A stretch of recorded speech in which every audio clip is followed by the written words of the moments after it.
Bem, hoje a gente vai falar sobre as relações ecológicas, que são relações entre os seres vivos na natureza que podem trazer benefícios e prejuízos, vai depender da relação que a gente está falando. Vamos lá?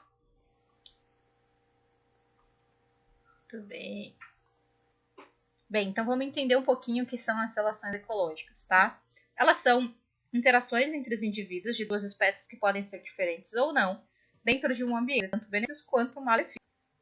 Nós vamos falar então dos tipos de relações, tá? A primeira delas a gente chama de commensalismo. Nesse caso, os dois indivíduos são de espécies diferentes envolvidos, mas apenas um deles é que sai beneficiado. O outro não faz diferença. Ele não é prejudicado, mas também não ganha nada muito com isso. É muito comum essa relação estar associada a restos de alimentos, por exemplo. Um dos animais, normalmente menor ou mais indefeso, acaba se aproveitando do resto de alimento do outro para conseguir sobreviver.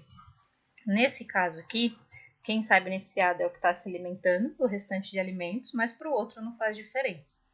Tem uma outra que é o inquilinismo. Nesse caso, a gente tem um indivíduo que fica sobre outro, que pode ser tanto de plantas, troncos, quanto, por exemplo, quando uma ave faz um ninho em cima de um galho, tá? Aqui, o inquilino, ele tem a vantagem, né, em relação a estar em cima de outro, como, por exemplo, essa relação é muito comum entre plantas, né, muito mais do que entre animais, mas ela pode acontecer das duas formas. Uma outra que a gente tem é o mutualismo. O grande destaque no mutualismo é que ela é uma relação ecológica necessária. Os indivíduos envolvidos no processo, eles precisam dessa relação para sobreviver. Então não há possibilidade de separá-los. O exemplo mais famoso que a gente tem de mutualismo é a relação entre fungos e as raízes das plantas. Eles juntos conseguem se desenvolver e crescer muito melhores, enquanto que separado isso não acontece. Então aqui há a necessidade deles estarem envolvidos nessa relação e há o benefício para os dois lados. Uma outra que é a protocooperação tem como diferença em relação ao mutualismo a não necessidade deles estarem juntos. Aqui a relação pode tanto acontecer como não. Se ela acontece, eles saem beneficiados e não há problema algum. Mas se ela não acontecer, os dois conseguem seguir o seu ciclo de vida normalmente. Já a predação-herbívoria, ela está associada à alimentação. Para que a gente classifique como predação ou como herbivoria, a gente precisa ter como objetivo a caça para a alimentação. A predação é quando o indivíduo se alimenta de outro animal e a herbivoria é quando ele se alimenta de uma planta. Então, o nome muda, mas o princípio é o mesmo. Eu sempre tenho que ter como objetivo a caça para alimento. O parasitismo, a gente já comentou, inclusive falando de verminoses, né, e de vermes, é quando eu tenho então um indivíduo que é parasita e se hospeda, né, no que a gente chama de hospedeiro. Existem parasitas que ficam externamente ao indivíduo e existem parasitas que ficam internamente, tudo depende. Se a gente pegar, por exemplo, carrapato e a pulga, eles são parasitas, mas eles são externos, eles não ficam dentro do hospedeiro. Nesse caso aqui, o parasita sai beneficiado, mas o hospedeiro não, ele acaba sendo prejudicado, beleza? Uma outra relação muito comum é a competição. A competição ela pode acontecer tanto entre indivíduos da mesma espécie, quanto de espécies diferentes. Nesse caso, a gente também tem vários motivos para que ela ocorra.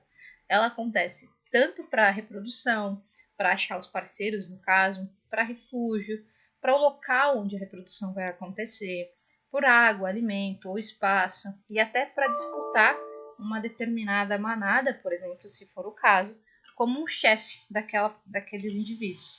Então, a competição ela acontece por vários motivos entre indivíduos da mesma espécie ou não.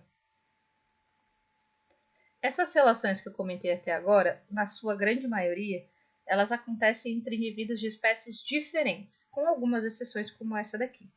Mas há aquelas relações que acontecem obrigatoriamente entre indivíduos da mesma espécie, que a gente considera aí como a vida em grupo. Indivíduos da mesma espécie que vivem em grupo podem viver basicamente de duas maneiras. Uma delas é o que a gente chama de colônias. As colônias são um agrupamento de indivíduos da mesma espécie que dividem funções de trabalho e que são divisões igualitárias. Então, todo mundo tem a mesma função ou trabalhos semelhantes e também os mesmos benefícios em relação a isso. Eles também são indivíduos que podem estar grudados. Então, a gente pode ter colônias de indivíduos grudados, tá? Como é o caso das colônias de poríferos, que é esse desenho que está aqui, tá? Uma outra colônia muito famosa são os corais, são as caravelas, que são primos das águas-vivas, que podem viver em colônias gigantescas e dividem funções e trabalhos igualitários, tá?